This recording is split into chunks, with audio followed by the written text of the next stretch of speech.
Mesdames et messieurs, bonsoir. Soyez les bienvenus pour cette nouvelle édition de votre journal de 22 heures. À la une, dans l'actualité. À la une, dans l'actualité, le chef de l'État, son Excellence Ismaël Mergueli, a inauguré le complexe scolaire Nitobé Inazo à Cité Nassib. Et enfin, dans l'actualité internationale, en Cisjordanie, 3 Palestiniens tués par l'armée israélienne dans un hôpital de Jenin. C'était les titres. Merci si vous nous rejoignez. Eh bien, l'emblématique cité Nassib continue à faire la fierté de ses habitants avec l'inauguration ce matin par le président de la République, son Excellence Ismaël Mergueli, de la nouvelle école fondamentale Nitobé. L'école fondamentale Nitobé est le 4e établissement scolaire de la cité, d'une superficie de 30 000 mètres carrés, fruit de la coopération de notre pays avec le gouvernement ami japonais. Cette institution éducative est composée d'une section primaire et d'un collège et va accueillir plus de 4 000 élèves. L'école est dotée d'infrastructures comprenant des blocs administratifs, des salles de classe, des laboratoires, des salles informatiques, des bibliothèques, une infirmerie, des terrains de sport et des aires de jeu.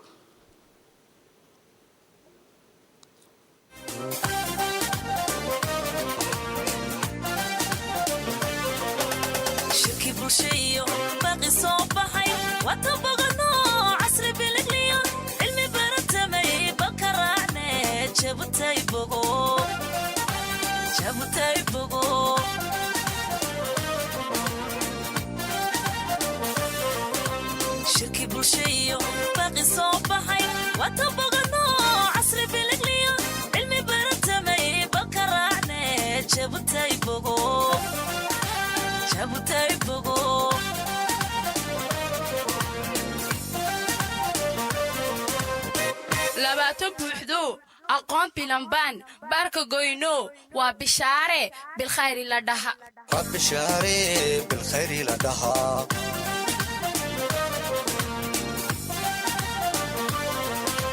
baxda barashadu ballan qaadno barkii iyo galab dadal bixino baahidii beri dhanka barashada ka bogsoonay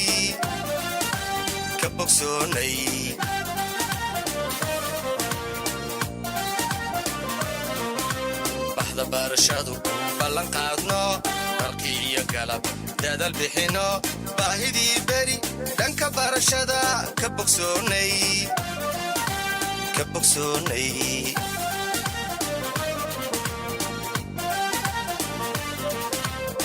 labaatan buuxdo aqoon bilan baan baarka goyne waa bishaare bilkhayri la dhaha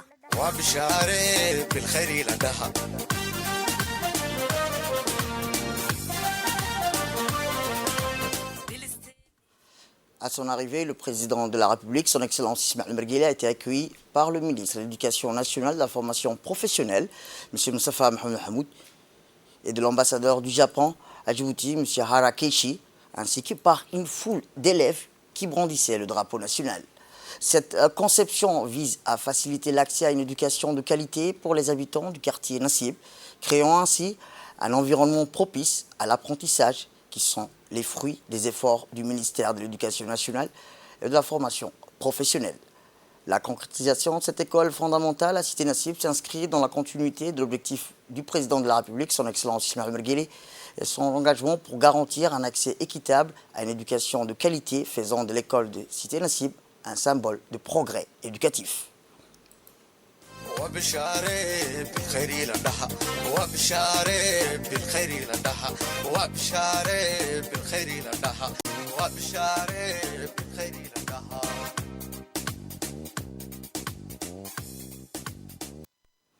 Ensuite, le président de la République, son Excellence Ismaël Mergueli, a dévoilé la plaque d'inauguration qui symbolise l'inauguration officielle du système scolaire au niveau primaire et collège.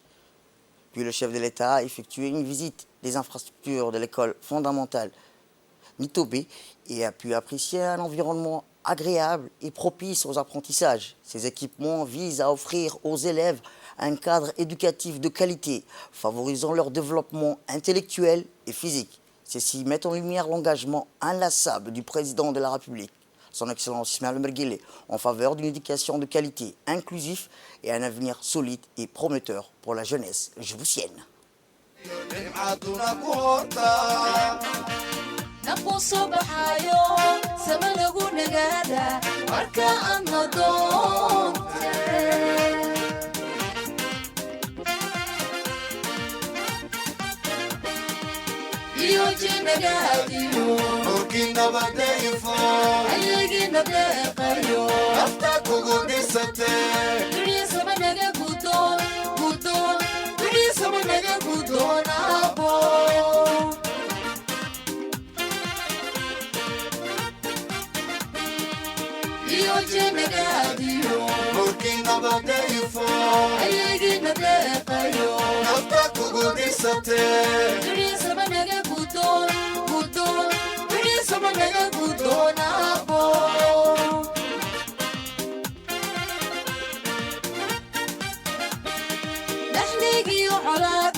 nuurkii siraajo waxaad tahay nasiimada naftu way sugayse nabadaygayge dhaxligoo dhatuure nololoo tusmeeye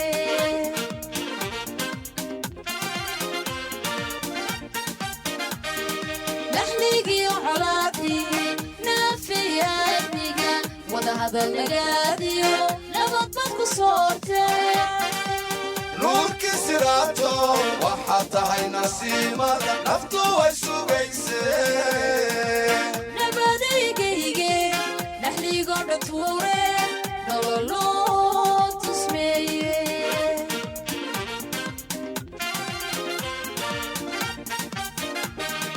afrikada nacaybkiyo colaadu u dhugleeye nidar waxaad ku qaadood naawilase weliga. Le principal du collège de l'école fondamentale Nitobé de Cité-Nessib a remercié le président de la République pour cette structure éducative fondamentale composée de primaires et collèges qui vise à offrir aux élèves un cadre éducatif de qualité favorisant leur développement intellectuel et physique. Eh bien, comme je vous le disais, la construction de l'école fondamentale Nitobé symbolise l'excellence des relations d'amitié et de coopération entre Djibouti et le Japon. Écoutons l'ambassadeur du Japon. C'est avec une très grande fierté pour nous, avec le président de la République, Ismaël Omar Guelleh, de procéder à la cérémonie d'inauguration de cette école, Nitobé Inazo.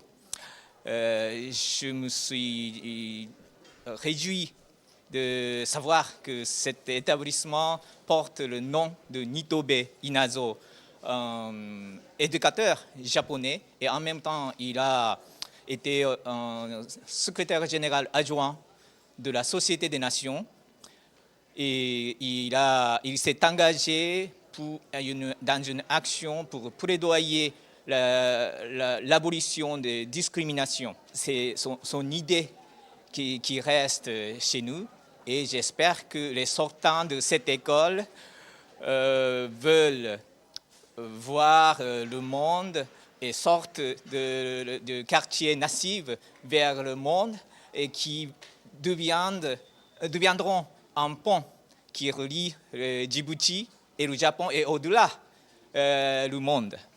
Et donc j'espère que également les parents d'élèves et les habitants du quartier nassif apportent leur soutien à la gestion de cette école, puisque la participation communautaire est un élément très important pour assurer une éducation de qualité. Au micro de la presse, le ministre de l'Éducation nationale, M. Moustapha Mohamed Hamoud, a déclaré que cette école primaire, Nitobé Inazo, est dotée d'une vingtaine de salles spacieuses, propices à l'assimilation des connaissances, d'une capacité d'accueil de 596 élèves. Cette école primaire possède également 2 bibliothèques riches en ouvrages pédagogiques. Et bien, quant au collège, a-t-il indiqué, d'une capacité d'accueil de 1172 élèves. Il est doté de 44 classes, dont 10 d'entre elles sont composées de laboratoires et de salles informatiques connectées à Internet, a-t-il indiqué le ministre.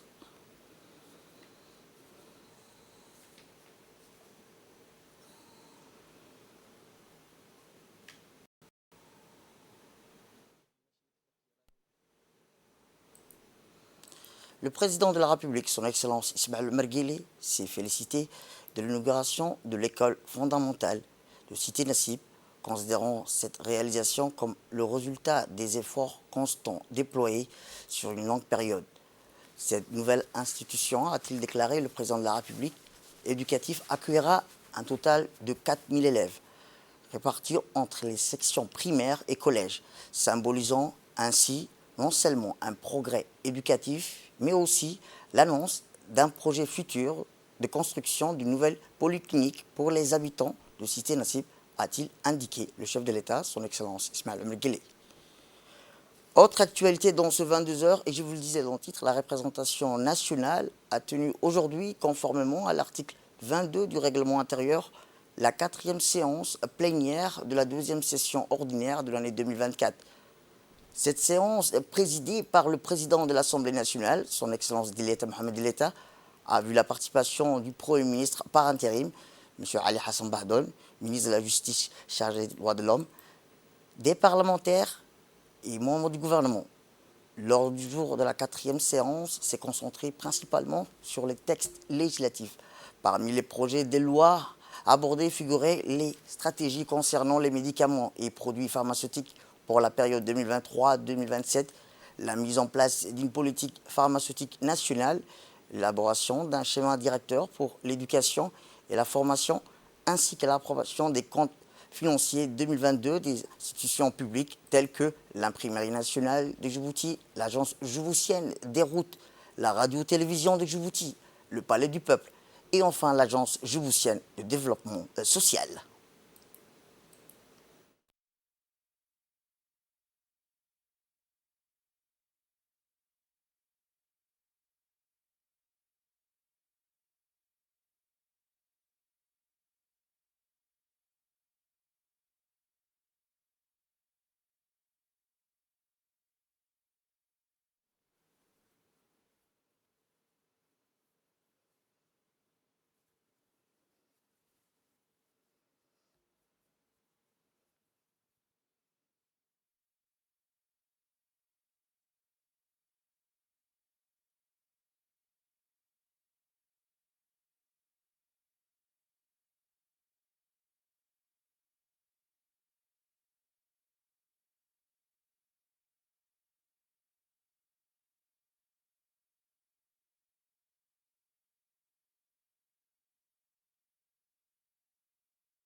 Écoutons à présent les nombreuses interrogations soulevées par les députés lors de cette 4e séance plénière de la 2e session ordinaire de l'année 2024 qui s'est tenue ce matin. Il était prévu de construire 6 classes de préscolaires dans les écoles, dans les zones de Balbala et dans les régions. Juste 2 écoles préscolaires ont été déjà construites. Qu'en est-il du reste? Madame la ministre, on sait que dans les rapports de l'ADS est souligné les détails sur le déplacement des régions de l'intérieur, mais le constat des charges salariales lourdes à la clôture du projet pose un problème financier flagrant. La question est la suivante, Madame la ministre, par quelle voie comptez-vous passer pour arranger? Eh bien, les membres du gouvernement ont fourni des explications et des clarifications répondant de manière détaillée aux préoccupations exprimées par les membres parlementaires. 2 écoles, rien qu'à Nassib, il y a 10 salles de classe. Il y a 10 salles de classe qui sont des préscolaires. Maintenant, nous sommes arrivés à 200 et quelques salles de classe. 136 salles de classe sont effectives dans Djibouti-Ville et dans les régions, et nous comptons arriver au-delà, bien sûr, dans le cadre du plan 2021-2025. Le rapport qui vous est soumis par l'Agence djiboutienne de développement social et qui a été examiné en commission a bien détaillé tout ça. Maintenant, avec l'agence, comme on sait, il y a un projet qui s'ouvre et qui s'exécute. Alhamdulillah, il s'exécute toujours dans des bonnes conditions. Vous êtes les premiers à constater vraiment la mise en œuvre des projets de la DDS. Et ça n'empêche pas qu'il y a des nouveaux projets qui se réouvrent, et c'est l'objectif. Maintenant également, la DDS est en train de mobiliser justement les nouveaux projets pour exécuter, et surtout, ça serait des projets qui auront, ça serait dans le domaine de l'eau. Et comme vous le savez, il y avait un projet régional qui devait ramener l'eau de Ali Sabié, Hol Ali Adé, et également pour le futur aéroport de Biridle. Donc la mobilisation est en train de se faire. Donc, comme vous le savez, la plupart des dépenses de l'agence, elle se fait dans l'exécution des projets, et c'est pris en charge pour la plupart du temps dans le cadre des projets. Je crois qu'il faut saluer les efforts qui sont faits par ce département en matière de diversification des offres, je dirais, médiatiques. Je crois que d'une chaîne, on est passé à 7 chaînes, 3 chaînes spécialisées, jeunesse, Coran et également des films. Et nous avons 4 autres chaînes qui diffusent. Nous avons depuis quelques années multiplié les langues dans lesquelles donc, les informations sont diffusées, l'anglais, l'arabe et les langues nationales. Nous sommes en train de travailler sur une chaîne d'information continue. Je crois que ça, cet effort sera fait dans les semaines, dans les mois à venir. Une chaîne 24 heures sur 24 d'information continue. Sur la question de la comptabilité et des dépenses et recettes de la RTD, vous avez vu que la RTD a fait des efforts pour pouvoir réduire ses dépenses et faire dégager, je dirais, des bénéfices à hauteur de 6 millions de francs. Le principal chapitre qui grève un peu la comptabilité et de la RTD, ce sont les salaires. Il y a quand même un gap de 18 millions. Le directeur de la RTD essaye de faire un effort pour pouvoir combler ces déficits avec les recettes des spots et des publicités. Je crois qu'il est important de le signaler. Une entreprise, il faut considérer la RTD comme une entreprise. Si elle doit fonctionner, elle doit réduire ses déficits, elle doit augmenter ses recettes, et c'est dans ce sens-là qu'elle pourra diversifier les programmes. Eh bien, dans son discours préliminaire, le président du Parlement faisant suite aux formalités d'introduction a mis en relief les accomplissements et les jalons importants de la session budgétaire entamée le 1er octobre, soulignant les progrès et avancées majeures réalisés au terme des échanges entre les parlementaires et l'exécutif. Et après le vote favorable sur les textes subventionnés, M. Dileta Mohamed Dileta a évoqué les événements récents, notamment ceux survenus dans la bande de Gaza. Il a exprimé sa profonde satisfaction à la décision de la Cour pénale, considérant cette victoire de la justice contre des actes de barbarie sauvage comme un événement décisif. Écoutons-le. Au terme de l'agenda de la 4e et dernière session publique de la session ordinaire. Avant de se quitter, permettez-moi de dire notre satisfaction concernant la victoire de la justice sur la barbarie sauvage, la destruction aveugle perpétrée depuis 117 jours par l'État sioniste d'Israël dans la bande de Gaza. Il est évident de dire combien nous nous réjouissons du jugement de la Cour internationale de justice qui vient de condamner Israël à mettre un terme à son terrorisme d'État et à ses opérations quotidiennes.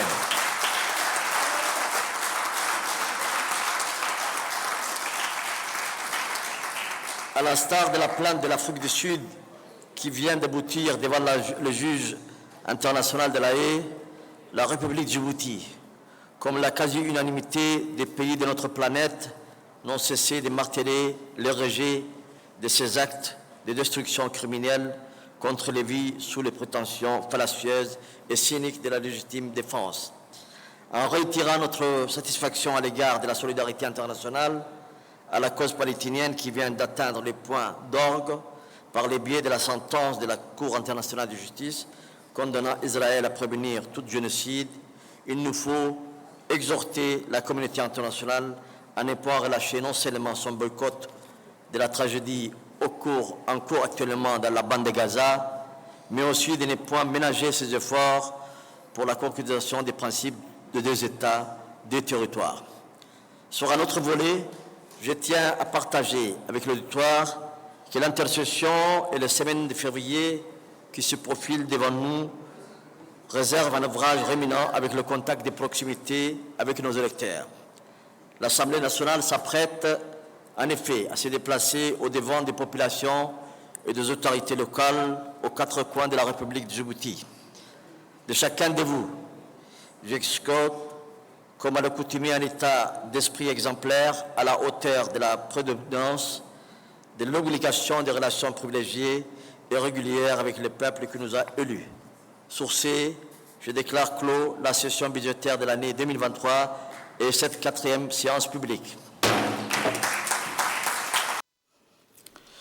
Autre actualité, cette fois-ci, c'est sous le leadership du ministère de l'économie et des finances, chargé de l'industrie, qui a une importante réunion avec la Banque mondiale autour de la revue du capital humain s'est tenue au centre clé, rassemblant plusieurs ministres impliqués directement dans le domaine clé du capital humain. L'objectif principal était de discuter des conclusions et des recommandations du rapport sur le capital humain.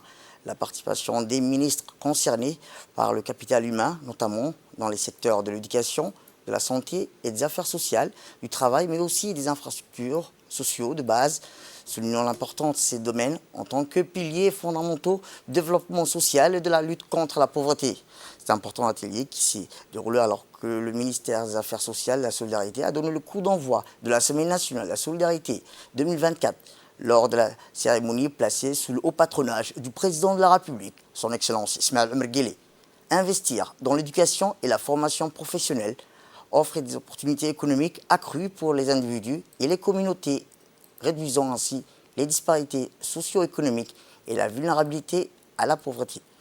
De même, garantir un accès adéquat aux soins de santé, contribuer à une population en meilleure santé et plus productive, stimulant ainsi la croissance économique et la réduction de la pauvreté. Pour le renforcement du capital humain, une collaboration renforcée entre les ministères concernés met en œuvre des politiques intégrées qui abordent de manière holistique les défis liés à l'éducation, à la santé et aux affaires sociales. L'accès aux infrastructures et services sociaux de base est nécessaire.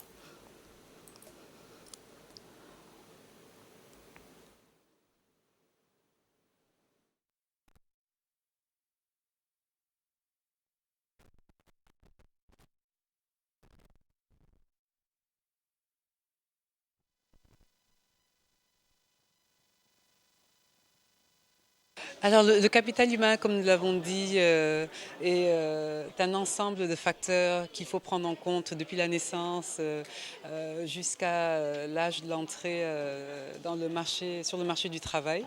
Donc c'est un rapport clé, c'est un rapport qui se résume à plusieurs recommandations, je dirais, plusieurs informations clés, plusieurs recommandations.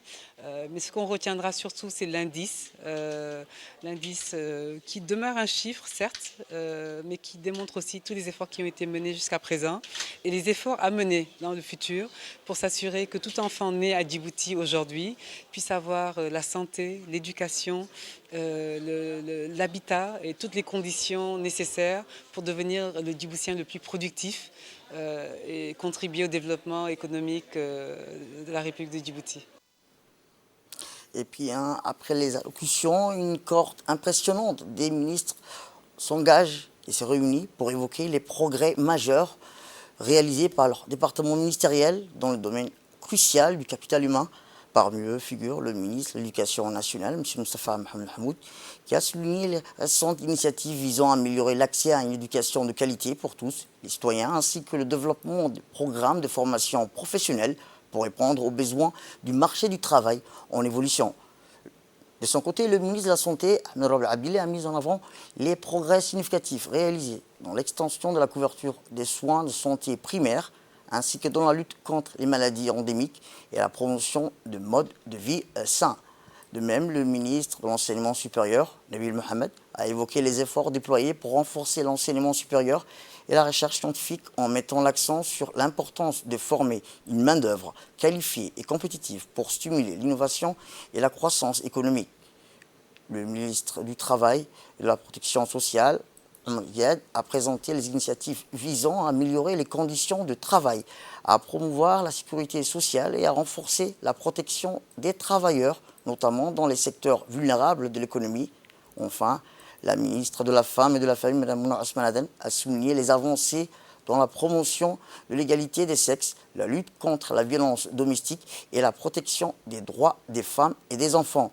Ces éclairages ont illustré l'engagement résolu des ministères à œuvrer de concert pour renforcer le capital humain dans tous ses aspects, jetant ainsi les bases d'une société plus équitable, plus prospère et plus inclusive. À la suite de ces présentations, une série de questions-réponses a été ouverte à l'audience présentée, permettant aux ministres de fournir des éclaircissements supplémentaires sur les politiques et les initiatives en cours dans leurs domaines respectifs. Eh bien, cette interaction dynamique a enrichi les débats et démontré l'engagement des ministres à rendre compte de manière transparente de leur action et à répondre aux préoccupations de la population. Écoutons la ministre des Affaires sociales et de la Solidarité, Mme Hloufa Ismaël Abdo. Donc aujourd'hui, suite au lancement de la Semaine nationale de la solidarité, nous poursuivons donc nos actions sur le terrain. Aujourd'hui, donc, on est au centre de leadership et de l'entrepreneuriat pour avoir une réunion intersectorielle, surtout avec les ministères sociaux et la Banque mondiale, sur le capital humain. Donc, comme vous le savez tous, le président de la République insiste sur le renforcement du capital humain. On a de richesses à Djibouti que de nos ressources humaines, de nos compétences, du Djiboutien. On n'a pas d'or, on n'a pas de pétrole, mais c'est nos personnes, c'est nos Djiboutiens qui sont vraiment notre richesse et c'est sur ça que nous misons. Donc le ministère des Affaires sociales et des Solidarités est coordinateur justement gouvernemental de ce portefeuille ou de ce dossier du capital humain. Et aujourd'hui, donc, nous avons eu l'occasion justement d'échanger entre ministères pour justement mettre en place un processus de travail, une stratégie pour que nos données puissent être coordonnées, puissent être vraiment liées les unes aux autres. Pas de capital humain sans la femme. Pas de capital humain sans l'enfant, surtout la petite enfance, puis après l'adolescence. Une fois l'adolescence, il arrive à l'âge adulte. À l'âge adulte, il doit être productif, il doit aller sur le marché du travail.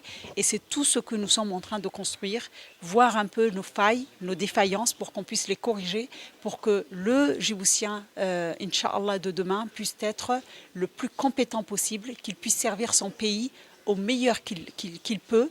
Et c'est le travail de tout le gouvernement et ce n'est pas seulement le travail du ministère des Affaires sociales, ni seulement le travail du ministère de l'Éducation, ni seulement le travail du ministère de la Santé. C'est tous ensemble en tant que membre du gouvernement, en tant que ministère sectoriel sur lesquels le président de la République a investi et met tout son argent, tout le budget de l'État part, 60 à 70% du budget de l'État part dans les secteurs sociaux et on voudrait que vraiment ces ressources financières et ces concessions que fait le budget de l'État puissent avoir des fruits et demain ne plus dépendre. Et notre rêve, c'est qu'il n'y ait pas justement de ministère de lutte contre la pauvreté parce que notre rêve, c'est qu'il n'y ait plus de pauvreté à Djibouti. Merci beaucoup.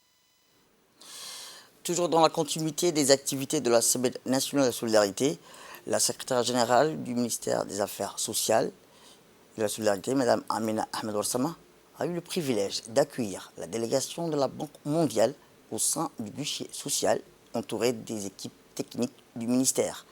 Cette rencontre stratégique a permis d'approfondir la compréhension mutuelle entre le ministère et ses partenaires au développement. Au cœur de cette visite, l'explication détaillée du fonctionnement du guichet social en tant que véritable maison sociale où les équipes ont mis en lumière l'importance de l'adhésion des bénéficiaires aux programmes sociaux. Les discussions ont également porté sur les enquêtes à domicile, soulignant leur rôle essentiel dans la mise en œuvre efficace des politiques sociales. Un point central de la présentation a été consacré à l'outil technique majeur qu'est le registre social, soulignant son rôle dans la rationalisation des aides sociales. Le guichet social couvrant plusieurs quartiers a un impact significatif en soutenant les ménages vulnérables. Il représente ainsi une porte d'entrée stratégique pour les populations les plus fragiles, visant une adéquation pertinente des aides sociales en fonction des besoins individuels de chacun. Cette rencontre illustre l'engagement du ministère des Affaires sociales pour la mise en œuvre efficace de la politique sociale du président de la République, son Excellence Ismaël Merguele, témoignant de la détermination commune à bâtir une communauté plus forte et résiliente.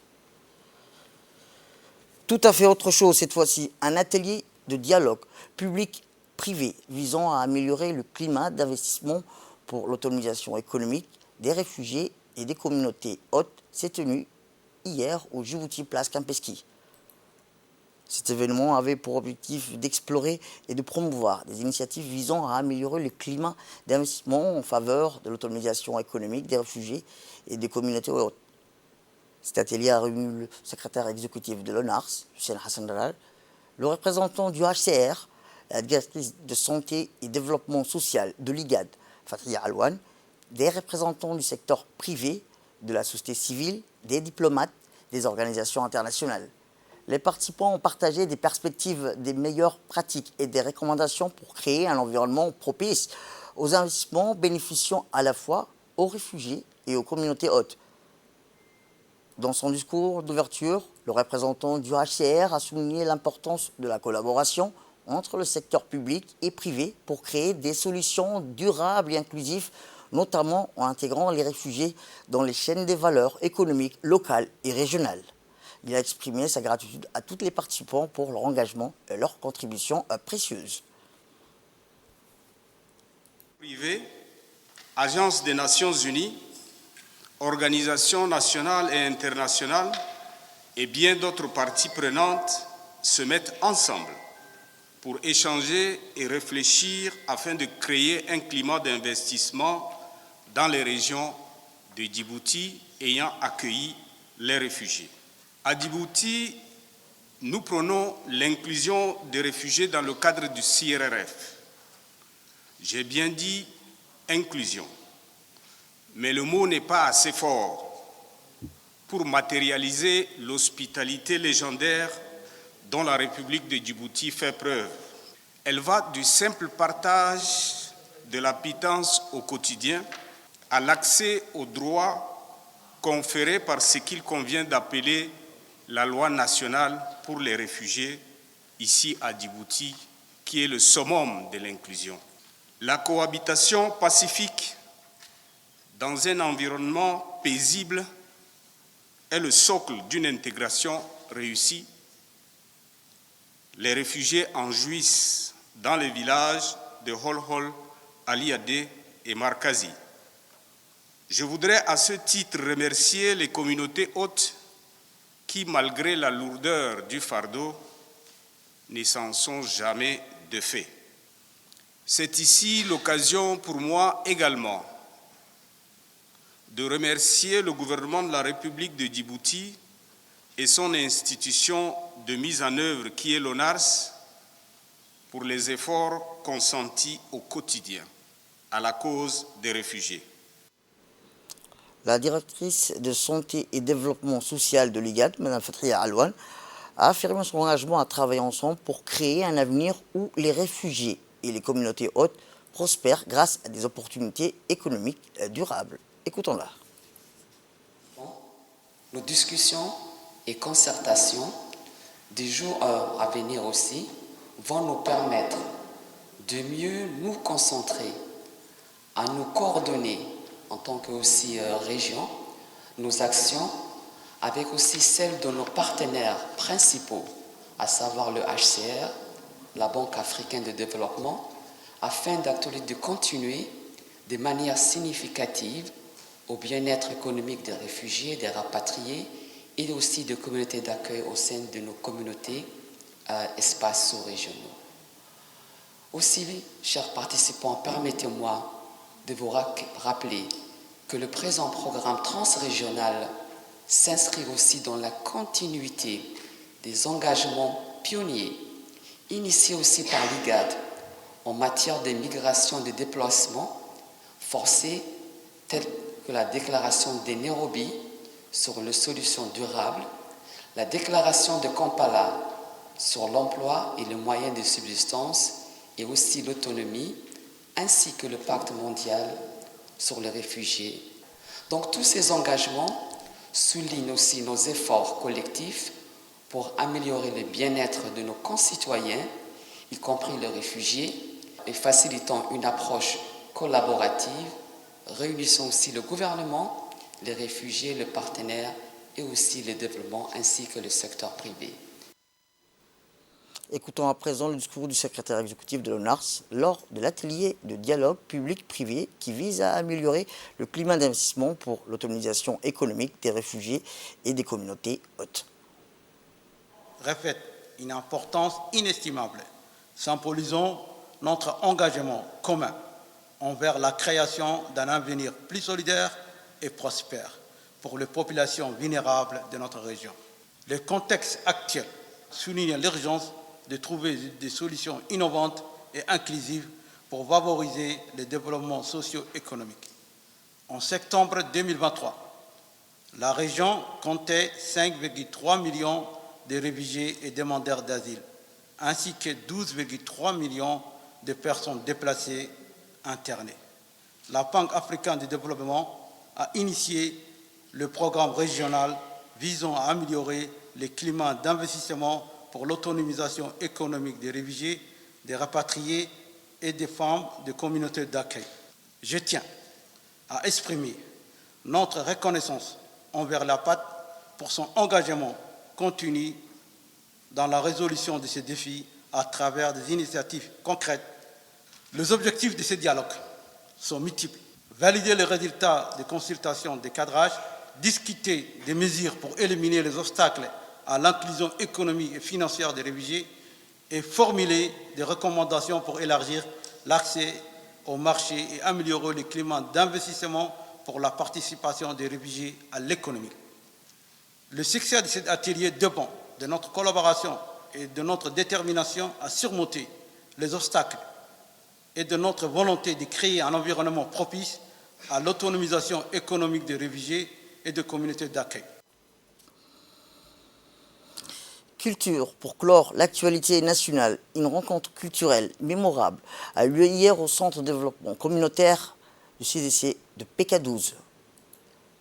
Cet événement organisé par la direction de l'insertion sociale des jeunes et du volontariat, rassemblant des représentants des différents CDC de la commune de Balbala, des associations culturelles, des femmes, ainsi que des jeunes danseurs traditionnels du CDC de Ouahadaba et Cheikh Moussa. L'objectif de cette rencontre était de promouvoir l'échange culturel et de célébrer l'unité dans la diversité culturelle au sein de la communauté. Les participants ont eu l'occasion de découvrir les danses traditionnelles des différentes régions représentées. Le spectacle des danses traditionnelles présenté par les CDC a été fabuleux. Les danseurs ont offert des performances captivantes mettant en valeur les traditions et les coutumes de leurs régions respectives. Les mouvements gracieux et rythmés ont transporté le public dans un voyage à travers les différentes cultures du pays.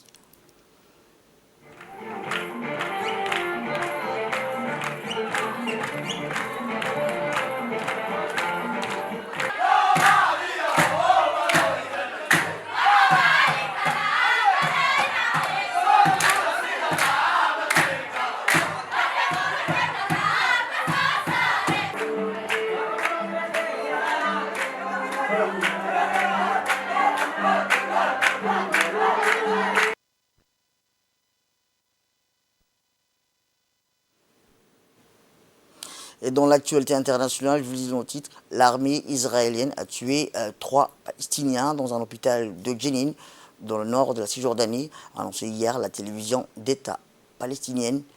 Une unité spéciale israélienne a fait incursion à l'hôpital Ibn Sina, à Viciel de Jenin, et a assassiné 3 jeunes Palestiniens. Cet assassinat a porté à 62 le nombre total des Palestiniens tués par l'armée israélienne depuis le début cette année en Cisjordanie occupée et Jérusalem et à 381 depuis le 7 octobre dernier. De son côté, le ministère palestinien de Santé a confirmé l'incursion israélienne à l'hôpital Ibn Sina et la mort de 3 jeunes hommes, appelant à assurer immédiatement la protection des établissements de santé. Le ministère palestinien de santé, Mec Agra, a appelé que l'Assemblée générale de l'ONU, les institutions internationales, les organisations de défense des droits humains, à mettre un terme de toute urgence aux crimes commis au quotidien par l'occupation contre notre peuple et les établissements de santé dans la bande de Gaza et la Cisjordanie occupée. C'est la fin de cette édition. Merci à vous de nous avoir suivis. Restez avec nous pour suivre nos programmes télévisés. Le programme continue sur Télé Djibouti. Restez avec nous.